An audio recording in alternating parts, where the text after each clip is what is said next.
Hey everyone, so welcome back to once again the beautiful Unacademy Atoms YouTube channel and yes, मैं हूं पारस ठाकुर और start करते हैं आज की अपनी सीरीज का next topic that is benzoin condensation. Benzoin condensation के मैकेनिज्म में काफी बच्चे थोड़ा सा उलझ जाते हैं। क्यों? Cyanide ion as a catalyst काम करता है, तो cyanide as a nucleophile attack भी करता है और फिर फाइनली निकल भी जाता है, प्रूविंग कि भैया वो कैटलिस्ट था। तो उसको रिएक्शन में उसने रिएक्शन करवाने में हेल्प तो की पर फाइनली फिर निकल गया, तो एंट्री भी की और एग्जिट भी ले लिया। फाइन, चलिए तो स्टार्ट करते हैं बेंजोइन कंडेंसेशन। तो बेंजोइन कंडेंसेशन का शॉर्टकट भी है, शॉर्टकट आपको बड़ी आसानी से समझ आ जाएगा, तो उसको भी समझ लीजिए। और अगर आपको डिटेल में नहीं जाना है तो आप शॉर्टकट से ही काम चला सकते हैं। तो it is a cyanide catalysed condensation of aryl aldehyde to benzoin. देखिए ये बेंजोइन भाई साहब क्या है, अगर आप थोड़ा सा ध्यान से देखें तो ये जो कार्बोनिल है ये भी हाइड्रोक्सी कार्बोनिल है। जैसे अल्डोल कंडेंसेशन में आपने पढ़ा था, they are what, hydroxy carbonyl, पर वो बीटा हाइड्रोक्सी कार्बोनिल थे, ये अल्फा हाइड्रोक्सी कार्बोनिल हैं। तो कभी भी अगर प्रोडक्ट में हाइड्रोक्सी कार्बोनिल बन रहा है और वो अल्फा हाइड्रोक्सी कार्बोनिल बन रहा है तो सावधान हो जाइए, यहां पर बेंजोइन कंडेंसेशन होने का चांस बिल्कुल बिल्कुल है। और अगर आपको साइनाइड आयन दिया है तो फिर perfectly it is a benzoin condensation. तो दो मॉलिक्यूल यहां पे कंडेंस हो रहे हैं। तो अगर इसका शॉर्टकट आप बनाएं तो शॉर्टकट तो बहुत ही आसान है। दो PHCHO मॉलिक्यूल आप इस तरह से ले सकते हैं, ठीक है, और दूसरे को भी पैसे लगा दीजिए डायरेक्टली, ज़्यादा सोचना भी नहीं कि सर कैसे लगाने, सीधे उल्टे, सिंपल है यार। एक का हाइड्रोजन उठा के दूसरे की ऑक्सीजन के ऊपर पकड़ा दीजिए और दोनों के कार्बन को जोड़ दीजिए आपस में, सिंपल, दैट्स इट। ये हाइड्रोजन उठा के यहां डाल देना है। तो भैया डबल बॉन्ड O को अगर एक हाइड्रोजन मिलेगा तो वो अल्टीमेटली क्या बन जाएगा, सिंगल बॉन्ड OH, ठीक है, और उसके बाद ये दोनों कार्बन आपस में जुड़ जाएंगे तो आपका रिएक्शन हो गया, बेंजोइन बन गया। अल्डोल में भी कुछ ऐसा करते थे, पर अल्डोल में अल्फा कार्बन का H उठा के शिफ्ट करते थे। यहां पर अल्फा कार्बन वाला H नहीं है, कार्बोनिल के साथ ही जो H है वही उठा के शिफ्ट कर देना है। तो अल्डोल और बेंजोइन में काफी सिमिलैरिटीज हैं। अगर आप हाइड्रोजन की मूवमेंट देखें तो ये उसी तरीके की मूवमेंट है, बट वहां पर जो हाइड्रोजन था वो अल्फा हाइड्रोजन था, यहां पर जो हाइड्रोजन है ये कार्बोनिल वाला ही उसी कार्बन पे लगा हुआ हाइड्रोजन है। तो चलिए अब बात करते हैं इसके मैकेनिज्म की, ठीक है, क्योंकि मैकेनिज्म को भी जानना हमारे लिए ज़रूरी है। तो मैकेनिज्म में हम ले लेते हैं एक मॉलिक्यूल PHCHO का, एंड साइनाइड यहाँ पे क्या कर पाएगा। साइनाइड देखिए HCN एक वीक एसिड है, तो उसका कॉन्जुगेट बेस जो साइनाइड है that is a fairly strong base. तो ये भाई साहब एज अ बेस काम भी कर सकते हैं, एज ए न्यूक्लियोफाइल भी काम कर सकते हैं। पर इस PHCHO में, इस अल्डिहाइड में मुझे कोई एसिडिक हाइड्रोजन दिखाई नहीं दे रही। तो साइनाइड के पास इकलौती ऑप्शन है कि ये एज अ न्यूक्लियोफाइल अटैक करे, और यहाँ बनेगा हमारा PHCO नेगेटिव, और यहाँ पे H है, यहाँ पे साइनाइड है, तो ये टेट्राहीड्रल स्पीशीज बन गई मेरे पास। अब नेक्स्ट क्या हो सकता है, क्या ये डायरेक्टली यहाँ से अटैक कर देगा? नहीं, यहाँ से अटैक नहीं करेगा। ये क्यों नहीं करेगा?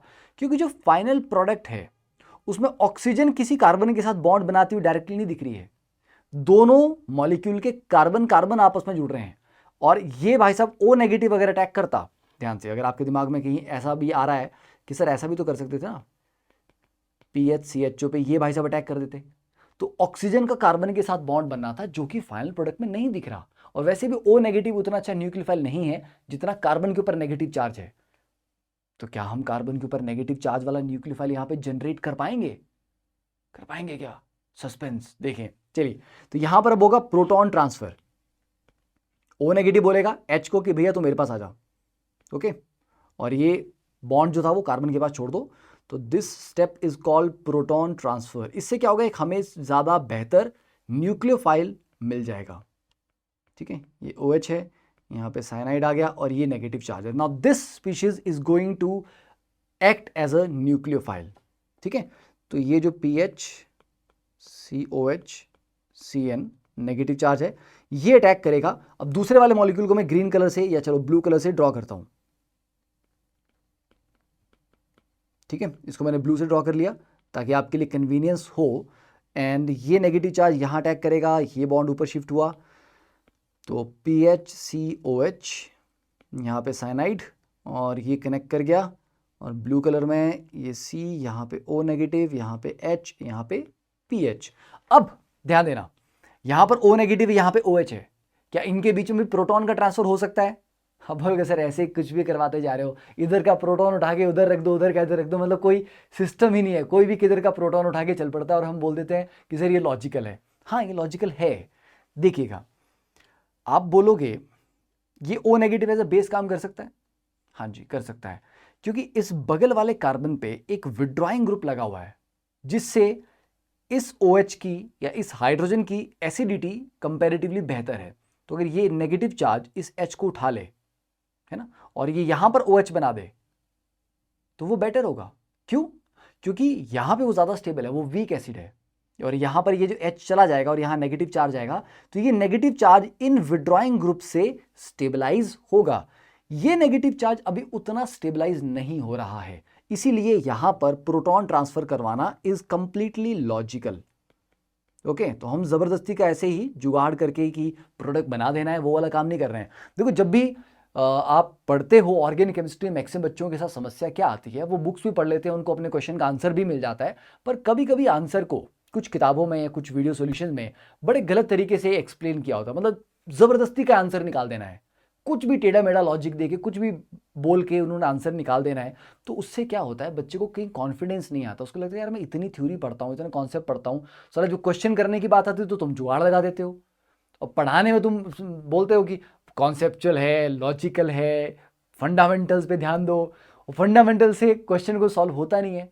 तो ये थोड़ा ध्यान रखें, कभी भी अगर कोई क्वेश्चन ऐसे तरीके से सॉल्व किया गया है जो आपको समझ नहीं आ रहा या सामने वाला आपको सही तरीके से एक्सप्लेन नहीं कर पा रहा है, तो जरूरी नहीं है उसके ऊपर विश्वास कर ही लेना है। ठीक है, हाँ देखो कुछ जगह होते हैं, कुछ जगह मैकेनिज्म ऐसे होते हैं जहां पर हमें बोलना पड़ता है बेटा देखो ये ऐसा है, उसको याद ही करना पड़ेगा, बट कुछ जगह क्या होता है हम जबरदस्ती उल्टे सीधे तरीके से उसको प्रूव करने की कोशिश करते हैं, उस चीज से बचें, उससे आपके फंडामेंटल्स हिलते हैं, आपका कॉन्फिडेंस हिल जाता है सब्जेक्ट में और आपका इंटरेस्ट खत्म हो जाता है। ठीक है, तो जहां जहां कोशिश करें लॉजिक मिल सकता है ढूंढें। तो चलिए यहाँ पे प्रोटॉन ट्रांसफर हुआ एंड इसको डुप्लीकेट ही कर देते हैं, थोड़ा समय बचाते हैं यहाँ पे। ठीक है, ये इसका H चला गया वहाँ पे, कहाँ पे, अरे यहाँ पे। ठीक है, ये O नेगेटिव आ गया। अब उस O नेगेटिव ने ये नेगेटिव नीचे और साइनाइड को डिस्प्लेस किया। मैंने कहा था ना साइनाइड एज ए कैटलिस्ट काम कर रहा है, तो एज ए कैटलिस्ट काम कर रहा है तो साइनाइड अल्टीमेटली बाहर निकल जाएगा and this will give you your final product benzoin. बस बन गया अल्फा हाइड्रोक्सी कार्बोनिल। ठीक है, सिंपल, डनाडन, क्लियर हो गया अच्छे से। अब जब भी इस तरह के मैकेनिज्म कोई भी पढ़ो तो ठीक है आपको कहानी देखते हुए ये लग जाएगा कि हाँ सर समझ आ गया सारा, अगर आप साथ में एक बार लिख के उसको खुद नहीं करते, साथ में लिखने का मतलब नहीं कि मैं जो लिख रहा हूं आप उसको कॉपी कर रहे हैं, वीडियो को बंद कर दीजिए, पॉज कर दीजिए, खुद पूरा स्टेप बाय स्टेप करने की कोशिश करिए। अगर आप पूरा स्टेप बाय स्टेप रिक्रिएट कर पाते हैं that means you have understood something. Otherwise साथ साथ में कॉपी पेस्ट तो कोई भी कर लेगा, तो 6 क्लास का बच्चा भी जो दिख रहा है उसको उसको एग्जैक्टली छाप लेगा, राइट। तो अगर आप टॉपिक पढ़ने के बाद उसको खुद रिक्रिएट कर पाते हैं, पूरा मैकेनिज्म खुद लिख पाते हैं बिना किसी हेल्प के, तभी आपको वो समझ आया है, और उसको भी अगले दिन से पहले पहले एक बार रिवाइज करना जरूरी है। तो शॉर्ट नोट्स इसके बना लें। ओके, चलिए लाइक कर देना है, शेयर कर देना है। तो use the code PT Live when you join the Unacademy subscription. और अनअकैडमी सब्सक्रिप्शन में देखिए मल्टीपल फैक्टर्स हैं, एक तो आपको बेस्ट एजुकेटर्स मिलते हैं, और बेस्ट एजुकेटर्स आपको मिलते हैं, कंट्री के बेस्ट एजुकेटर्स आपको मिल रहे हैं। अब आप JEE की सब्सक्रिप्शन लोगे तो उसमें 11th के कोर्स भी चल रहे होंगे, उसमें 12th के कोर्स भी चल रहे होंगे, ड्रॉपर के कोर्स भी चल रहे होंगे। तो डजंट मैटर, आप अगर 11th वाले बच्चे हो तो आप ड्रॉपर की क्लास भी अटेंड कर सकते हो। तो आपको लग रहा है कि मुझे सर फास्ट पढ़ना है, जल्दी जल्दी सिलेबस अपना कंप्लीट करना है, तो आप अपनी स्पीड फॉलो करिए ना, जरूरी नहीं है कि आपको बैच की स्पीड के अकॉर्डिंग चलना है। देयर आर टीचर जो JEE मेंस के बैचेस ले रहे हैं, देयर आर टीचर जो एडवांस लेवल के बैचेस ले रहे हैं। ठीक है, तो आपको अपनी रिक्वायरमेंट के अकॉर्डिंग किसी भी बैच को आप अटेंड कर सकते हो। अगर आप लाइव क्लास नहीं लगा पाए कभी तो आप उसकी रिकॉर्डिंग बाद में देख सकते हो। ठीक है, क्लास के नोट्स आप PDF फॉर्म में डाउनलोड कर सकते हो, प्रॉपर आपको पूरा एनालिसिस मिलता है कि आपकी परफॉर्मेंस कैसी चल रही है, क्लास में जो क्विजेज होते हैं ठीक है उनमें आप कितना अच्छा परफॉर्म कर रहे हो, जो मॉक टेस्ट हुए उनमें आपकी परफॉर्मेंस कैसी है। तो it's a complete ecosystem for learning. तो अगर आप बहुत अच्छा रैंक लाना चाहते हैं, बहुत सिस्टमैटिक तरीके से घर बैठ के देश के बेस्ट एजुकेटर से पढ़ना चाहते हो, तो भैया अनअकैडमी सब्सक्रिप्शन से बेटर आपके पास कुछ भी नहीं है इस टाइम, ठीक है। सो join that, use the code PT live, और प्लस सब्सक्रिप्शन और आइकॉनिक में आप डिफरेंशिएट कर लीजिए। प्लस में आपको क्या, ये जो मैंने सारे फीचर बताए ये तो हैं, और देखो 2 साल का सब्सक्रिप्शन, सॉरी 2.5 साल का सब्सक्रिप्शन का जो कॉस्ट है वो मंथली 2000 से भी कम है।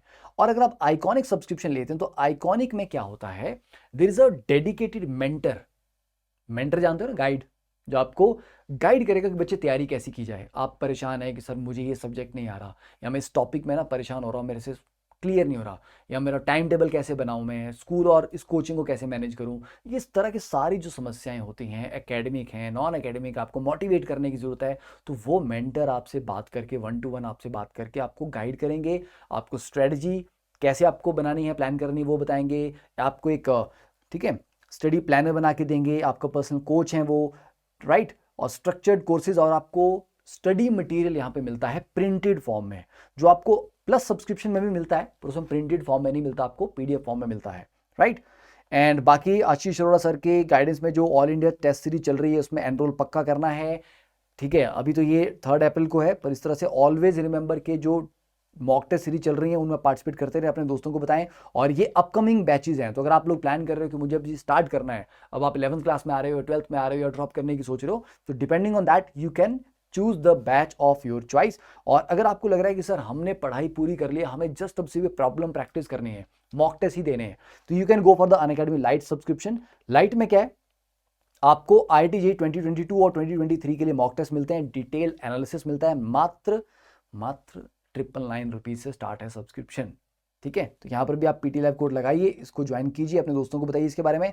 और जेईई मेन रैंक प्रिडिक्टर, ठीक है, तो ये भी आपको यहाँ पे मिल रही है फैसिलिटी कि आप कितना परफॉर्म करते हैं, उसके बेसिस पे आपका रैंक कितना आएगा, ये भी आपको यहाँ पे प्रिडिक्ट करके बताया जाएगा। और कोई भी समस्या हो, कोई भी डाउट है, कोई भी चीज़ के बारे में जानना है, प्रेपरेशन के बारे में, सब्सक्रिप्शन के बारे में, ऑफर्स के बारे में, you can call on this number, ठीक है, to know the latest offers. And ask doubt feature अब आपका अनअकैडमी की वेबसाइट के ऊपर भी अवेलेबल है, और मेंटरशिप के बेनिफिट्स जो हैं सारे के सारे वो तो आपको मैंने ऑलरेडी बता दीजिए।